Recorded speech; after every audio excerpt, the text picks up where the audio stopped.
Bonjour à tous et bienvenue dans cette nouvelle vidéo. Aujourd'hui je vais vous donner une astuce sur Photoshop. On va tout simplement essayer de passer de cette photo à cette photo.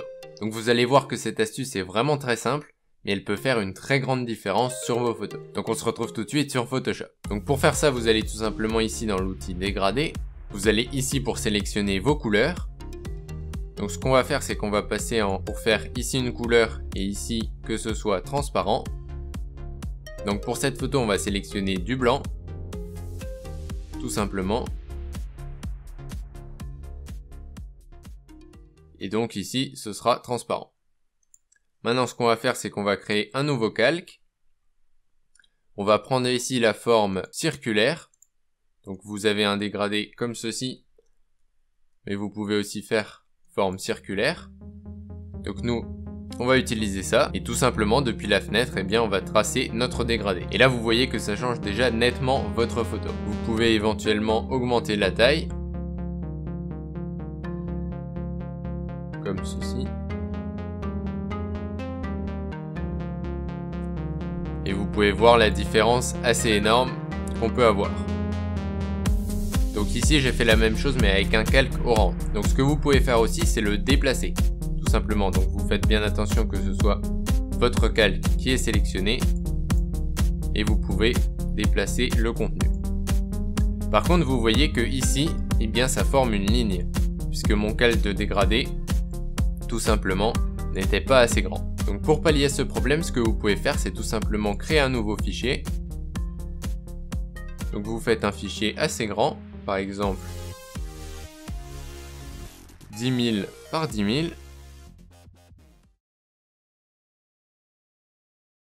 Et donc ici, vous faites votre dégradé sur le nouveau calque. Ça prend un petit peu de temps vu que le fichier est assez grand. Vous pouvez contrôler votre rendu donc en faisant un calque noir simplement. Et voilà. Donc maintenant, vous pouvez le copier en le sélectionnant complètement avec commande A ou CTRL A. Puis commande C ou CTRL C, vous retournez dans votre document, et là, vous le collez. Vous voyez que vous obtenez un fichier très grand, donc que vous pouvez redimensionner et déplacer où vous le souhaitez. Ce que vous pouvez faire ensuite, c'est jouer avec l'opacité, tout simplement pour faire apparaître l'effet plus ou moins. Donc tout dépendra de votre photo et de ce que vous souhaitez faire. Donc sur cette photo, tout pareil, j'ai mis mon calque comme tout à l'heure. Et ce que vous pouvez faire également si vous souhaitez encore un petit peu peaufiner la couleur de votre calque, c'est tout simplement ajouter un calque balance des couleurs ou teinte et saturation. Donc on va voir tout d'abord avec balance des couleurs.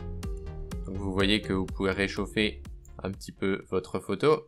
Vous pouvez appliquer l'effet queue au halo en faisant un masque d'écrêtage tout simplement. Donc tout dépend de ce que vous souhaitez faire.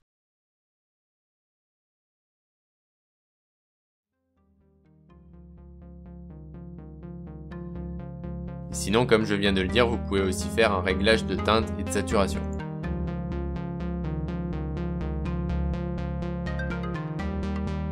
Donc avec ça, vous pouvez modifier davantage les couleurs.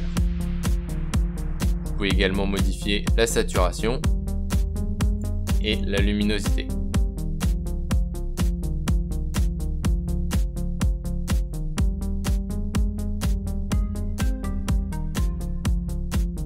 Donc en fonction de ce que vous souhaitez faire. On peut aussi s'en servir pour faire un effet plus accentué de la brume. Donc tout simplement, vous refaites un dégradé. Donc là par contre, on va sélectionner du blanc.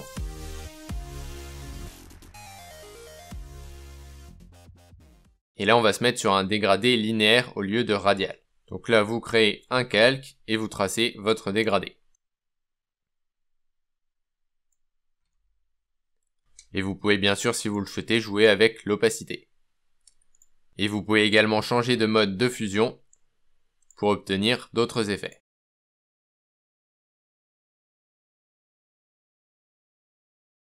Vous voyez que ça fait quand même une belle différence. Donc maintenant, je vais vous remontrer rapidement nos résultats. Donc on est passé de cette photo à cette photo. De celle-ci à celle-ci, de celle-ci à celle-ci,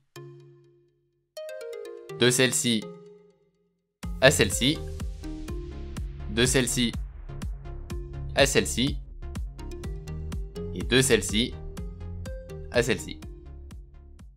Donc vous voyez que ça permet un petit peu d'adoucir votre image. Et cette astuce qui est très simple peut vraiment faire la différence sur le rendu de votre photo. Vous pouvez retrouver dans la description un lien pour télécharger des fichiers de Halo que je vais faire et que vous pourrez réutiliser. Si cette astuce vous a plu, vous pouvez laisser un pouce bleu et vous abonner à la chaîne YouTube pour être au courant de toutes les nouvelles vidéos. N'oubliez pas que vous pouvez me retrouver sur mon blog astucesetréflexphoto.com et aussi sur Twitter, Facebook et Instagram, tous les liens sont dans la description. Et si vous pensez que cette astuce pourrait intéresser d'autres personnes, eh bien vous pouvez partager la vidéo. Moi je vous dis à très bientôt dans une prochaine vidéo. Merci d'avoir regardé celle-ci jusqu'au bout. Salut!